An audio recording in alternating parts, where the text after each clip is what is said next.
Sure, go ahead. So, hi everyone. I'm here to talk to you tonight about bitcoins, which are a new form of digital currency you can spend on the internet.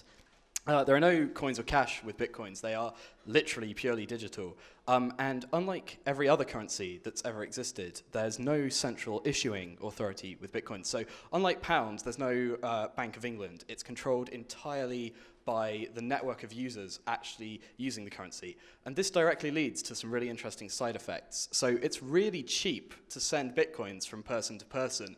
And more specifically, it's the cheapest way to send money across international borders. Along with this, you're the only person that controls your Bitcoin account, meaning your account can never be frozen and no government can ever try and steal your funds, which is fantastic. To get started with Bitcoin, you need to download a piece of software called a Bitcoin wallet, which will be freely available for either your PC or smartphone or any other computer you wish to receive Bitcoins on.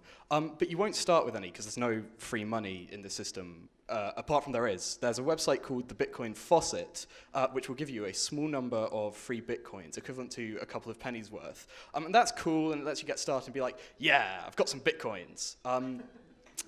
But if you want more, you need to use something called a currency exchange. You may have used this when you go on holiday to turn your real money into French money.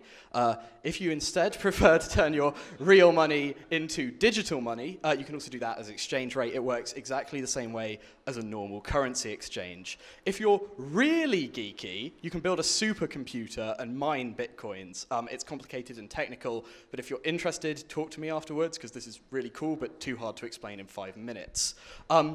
Bitcoins are totally not anonymous by any definition of the word, and people do illegal transactions with Bitcoin, and it's like, you're going to get caught. Like, seriously, any 12-year-old can track you down with Bitcoins. It's not hard. So the FBI don't really understand Bitcoins, and they've written this dossier on all the problems that are going to be caused because they've usually controlled the money, and this time they don't. And this is kind of the geeks' revenge, right? The dissemination of information used to be controlled by the newspapers. Then the geeks took over it, and suddenly the internet is where you disseminate information. Now we control the money too. It's pretty cool. If anyone ever tells you that Bitcoin got hacked, they're wrong. Typically what happens is someone's computer gets a virus and their bitcoins get stolen this way.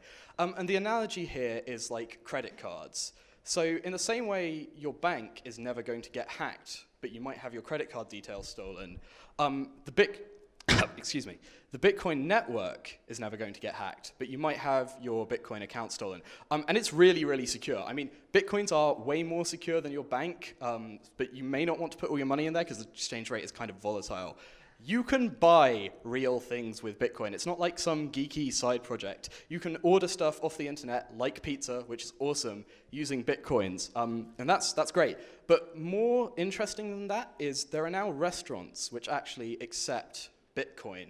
And that, for me, that's really interesting, because there's no internet involved in this transaction, right? You go to a place, you order food, you eat it, and then this weird online digital currency comes in, and you can pay with that. And I think that's really cool. The adult entertainment industry now accepts Bitcoin. If you're interested, use Google. I'm not going to tell you any more. There's this website, some of you may have heard of it, it's called WikiLeaks. And they had all their sort of payment processors from Visa and MasterCard and PayPal blocked. And that basically means you can't pay to keep your website running. And they needed a new way to do it. And they started accepting Bitcoins, and suddenly they had all this money that they could use to pay for servers, and that's great. I don't know anything about economics. I'm now going to speculate wildly about the economic properties of Bitcoin for 30 seconds. It's going to be awesome. So there's a limit of 21 million Bitcoins that will ever be generated, right? And this means that Bitcoin is a deflationary currency. So unlike all normal currencies, there's no more money being put into the system. This means the value of your Bitcoins will go up. This means you can buy more things with the same number of Bitcoins, which therefore means you're going to be wanting to buy more things with those Bitcoins. And this will increase spending in Bitcoins and therefore make the economy stronger. This is like the worst economic reasoning in the world, but I think it's right and I'm going to go with it. If you're an economist, come up to me afterwards and tell me why I'm wrong. Finally, freedom. Bitcoins are fundamentally about your freedom to be able to use your money on the internet with no third party being able to stop you. And that's fantastic. And you should be able to do that because that's what the internet was designed for. Thank you very much. Good night, Ignite Cardiff.